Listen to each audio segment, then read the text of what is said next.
On croirait la vidéo sortie d'un film de guerre. Elle circule depuis plusieurs jours sur les réseaux sociaux. Tournée en plein cœur de la cité sensible Paul Mistral, au pied d'une aire de jeu pour enfants, on y voit plusieurs dealers, le visage masqué, lourdement armés. Le parquet prend la chose au sérieux. Une enquête a été ouverte. Car le groupe Mistral 38, comme inscrit sur ce t-shirt, est bien connu des services de police. C'est même presque une marque déposée.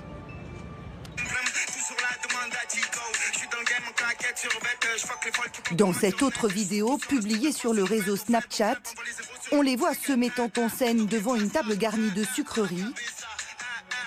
Ils vendent leur drogue, comme des bonbons. Il y a un an, les douaniers avaient intercepté en provenance de Chine des dizaines de milliers de sachets plastiques estampillés Mistral 38. Le caïd de la cité est aujourd'hui incarcéré, mais il continue, selon certains policiers locaux, à tirer les ficelles depuis sa cellule pour maintenir sa présence face à une bande rivale. Ils se servent des réseaux sociaux, hein. Vous savez, ils sont à la pointe de la technologie, c'est des jeunes, ils s'adaptent. Ils sont plus ou moins incognito sur ces réseaux sociaux, donc ils peuvent diffuser tout ce qu'ils veulent. Donc on voit des campagnes de promotion, là on voit des campagnes pour impressionner. Ces vidéos mises en scène servent-elles seulement de propagande? Depuis juin, à Grenoble, il y a tout de même eu 7 fusillades, au moins 3 personnes tuées. Un milieu toujours violent, car ce business pèse aujourd'hui plus de 3 milliards d'euros par an en France. Et les méthodes de vente se professionnalisent. En tapant quelques mots-clés sur les réseaux sociaux, nos équipes ont pu identifier des dizaines de comptes proposant résine de cannabis, herbes, drogue de synthèse ou cocaïne.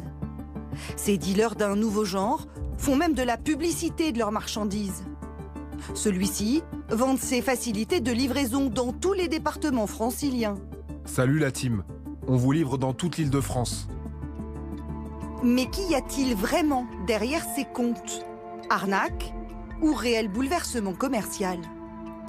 Nous commandons 2 boîtes d'herbes de cannabis. Ici, comme en boutique, on choisit parfum et quantité, 50 € la boîte. Tout au long du processus, on répond à nos questions, on nous guide via la messagerie Snapchat. Vient le moment de payer et là encore, ces dealers nouvelle génération ont trouvé une astuce. Faut que tu ailles au tabac.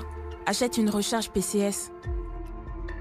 Des recharges pour carte bancaire prépayée disponibles en bureau de tabac.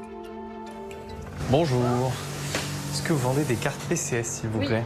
Le code d'activation est transmis au dealer qui pourra encaisser la transaction à distance, en toute discrétion. Intrigués par la facilité avec laquelle nous passons commande, nous interrogeons le vendeur, qui nous répond sans crainte. Ben, dans la rue, il y a vraiment trop de risques. Trop de gens à payer pour qu'il y ait moins de risques, c'est un peu le problème. Passer par les réseaux sociaux s'avère être une méthode encore plus lucrative. Une fois la somme dans sa poche, notre vendeur procède à l'expédition. Et pour rassurer le client, il publie même une vidéo devant la boîte aux lettres. On peut y lire l'adresse de notre rédaction. Quelques jours plus tard, nous récupérons notre paquet au bureau. Dans l'enveloppe Kraft, les 2 doses commandées, emballées sous vide pour masquer les odeurs.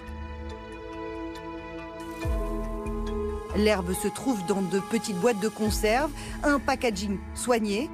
Il y a même des informations sur la qualité du produit. Des boîtes en provenance directe des États-Unis où, dans certains États, la vente de cannabis est autorisée.